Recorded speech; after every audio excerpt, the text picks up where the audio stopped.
কেন শিশু গণেশের মুণ্ডচ্ছেদ করেছিলেন শিব, জেনে নিন সিদ্ধি বিনায়কের অজানা কথা। গণেশের জন্ম থেকে শুরু করে তার প্রথম পূজা হওয়ার পর্যন্ত এমন বহু ঘটনা রয়েছে যা আমাদের অনেকের অজানা। আগে জেনে নেওয়া যাক গণেশের জন্ম কাহিনী। কথিত আছে, উবটন দিয়ে একটি বালকের মূর্তি তৈরি করেন পার্বতী এবং এরপর তাতে প্রাণ প্রতিষ্ঠা করে জীবনদানের পর এই বালকের নিজের পুত্র স্বীকার করেন পার্বতী।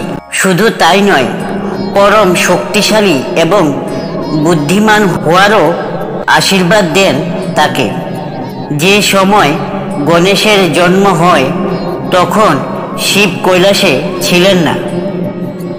কৈলাস ফেরার পর গুহা ধারে একটি বালককে দাঁড়িয়ে থাকতে দেখেন।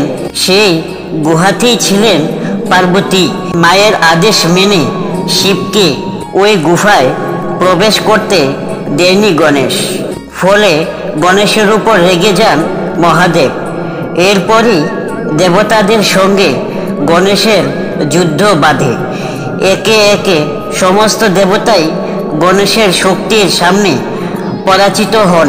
এরপর ত্রিশূল দিয়ে নিজের অজান্তেই পুত্র গণেশের শিরচ্ছেদ করেন মহাদেব।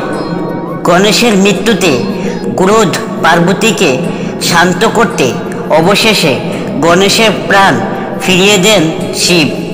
হাতির মাথা ওই বালকের দেহে যুক্ত করা হয়। জন্মের কিছু সময় পর পিতার সঙ্গে যুদ্ধ এবং তারপর প্রথম পুজোর আসন লাভ করেন তিনি। কিন্তু এমন পরিস্থিতি তৈরি হয়েছিল তার জন্ম সময়, কারণ শাস্ত্রমতে ভাদ্রপদ শুক্লপক্ষের চতুর্থী তিথিতে গণেশের জন্ম হয়।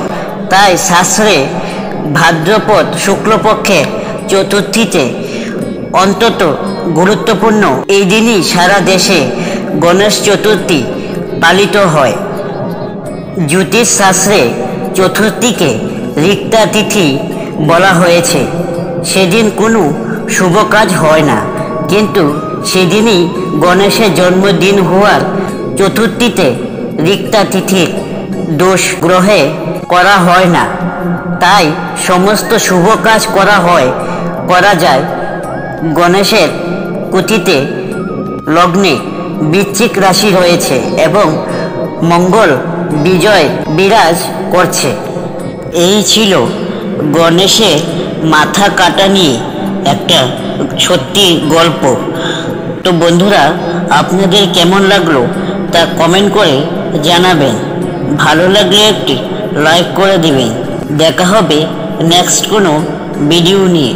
ধন্যবাদ।